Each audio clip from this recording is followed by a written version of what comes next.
had a little bit of coffee. But this is another little pickup. For me as a reader, I don't care if the character's straight, gay, bi, whatever. Make an interesting story and interesting characters to populate that story first and foremost. Who they sleep with, like I've said on the blog, is more rounded out to like, is this like a pure romance adventure, like where the romance and courting in the actual relationship is the main um, draw of said series? Because I haven't found too many books with same-sex couples that are just want to be fun and tell a story. Now there's a handful, like Lynn Fwelling's Night Runner books. That's one setup where it's like, yes, the main couple are two gay dudes, but the people they interact with, the setting they interact with, the overall story isn't about them. Like, I totally sleep with gay men. It's like, no, the whole point of their story is like court intrigue, uh, helping to save the whole damn planet, that sort of thing. Like saving people from necromancy and a bunch of other crazy stuff, and otters. She really likes otters. Uh, but yeah, just be more like Xena, people. It's like, again, did I care about Gabrielle and Xena because they eventually ended up, basically becoming each other's best friend and lover? Like I didn't care. I didn't care that they ended up sleeping with each other in the end. I cared about the adventures they had, and I just want to see more of that out of the same sex category. Like, guys, stop wallowing in misery. Like, oh, everybody's trying to keep me down because of who I sleep with. I'm so oppressed. It's like, do you realize how tired even normie readers like me are of? I'm so oppressed. I'm so oppressed. Um, this particular faction hates me because I'm black or gay or blah blah blah. It's like, no, just have them. It's like, hey, the enemy faction dislikes you because of basically your morals or your virtues or what you stand up for. That's why I recently started reading and watching Fushugi Yugi again. I think that's how you say it. I'm probably butchering its name, but the one where it's an isekai where she's like this almost high school student taken into this fantasy world where there's like the seven celestial warriors, and one of them is a pretty ass dude that pretended to be a woman. But you know what? He's freaking hilarious. I cared more about the fact that he had an instant like dislike of the main character and was like a foil and rival like right from the get-go, to showcase again the virtues and vices of all the characters. So that way you see more of a balance. Do I care that he's a gay guy that dresses up in women's clothing? No.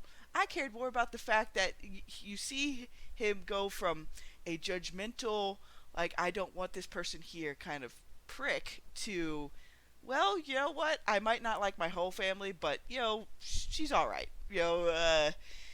So, yeah, and that's just from, like, the first 10 to 12 episodes. And it's fine. Like, have you seen Xena?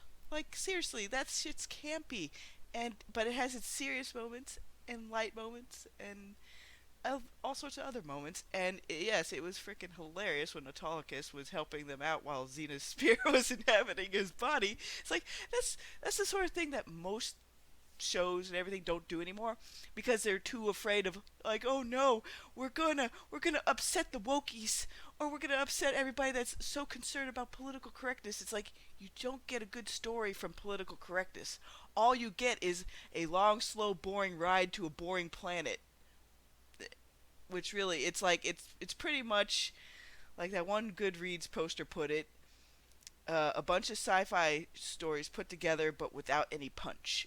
They're all just, this is the fake optimism for Becky Chambers' book. It's like, we're all in this together, but there's no personal stakes for anything. There's no, virtues or anything that are being promoted. There's no heroism.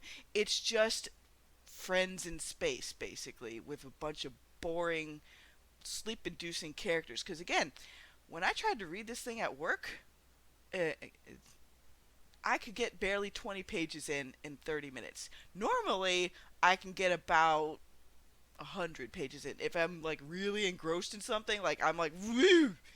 But yeah, that book, no.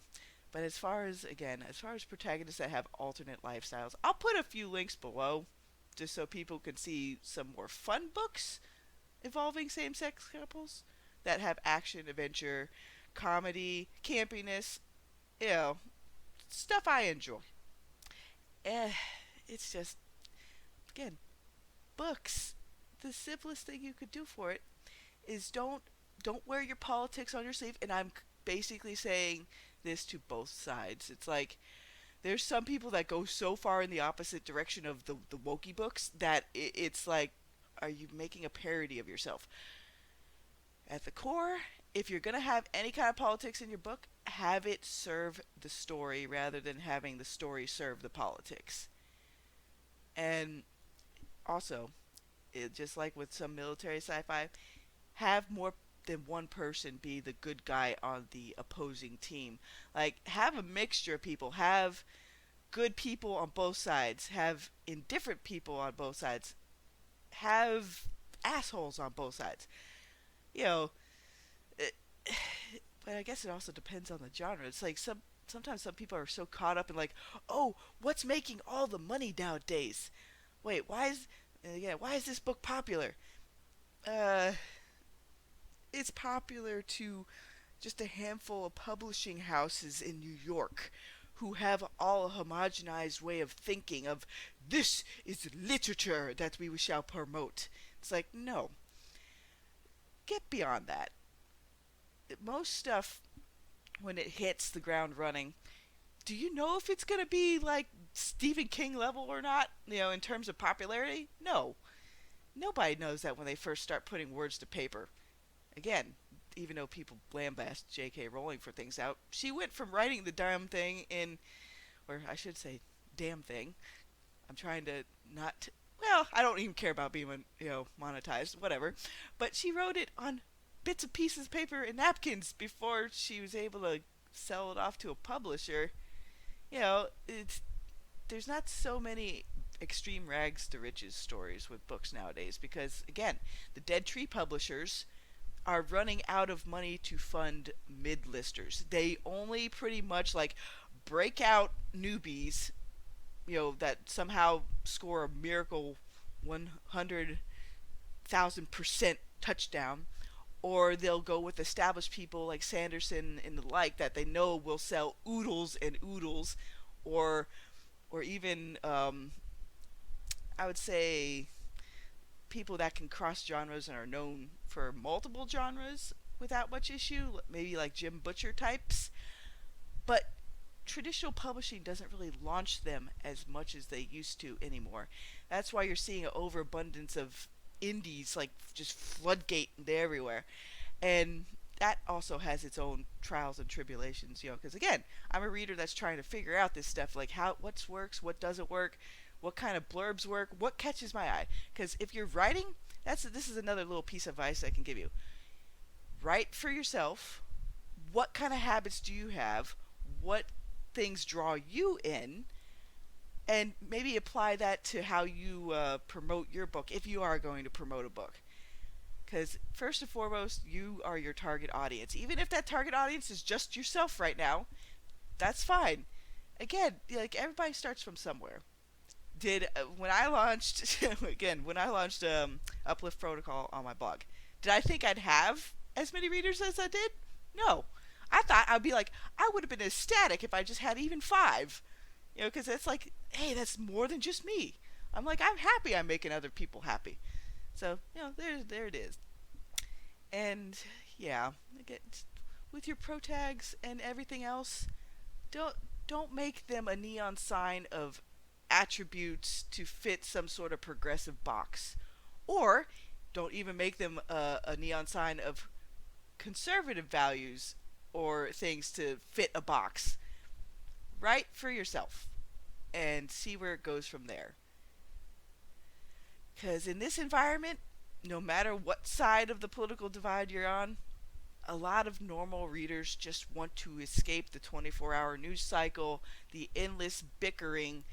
They want a sense of adventure, a sense of heroism again, just some protagonists and everybody we can root for. Because right now, all of entertainment is drowning in apathy, nihilism, anti heroes. The villains are more interesting than the heroes. Case in point, just see any kind of corporate controlled entity for any medium. The DC crap that just came out, like, oh, another Batman game? Oh, a Suicide Squad game? Yeah, what about actual fucking heroics, guys? It's like, oh no, the villains are much more interesting, even though we basically make Harley Quinn look like she was ran over by a tractor trailer. It's like, look at that Suicide game. It's like the Harley Quinn people knew and actually enjoyed way back when with the Batman animated series. That Harley Quinn's gone. That's what happens when you try to put too much stuff on a soapbox. Just don't do it. Just don't do it. See ya.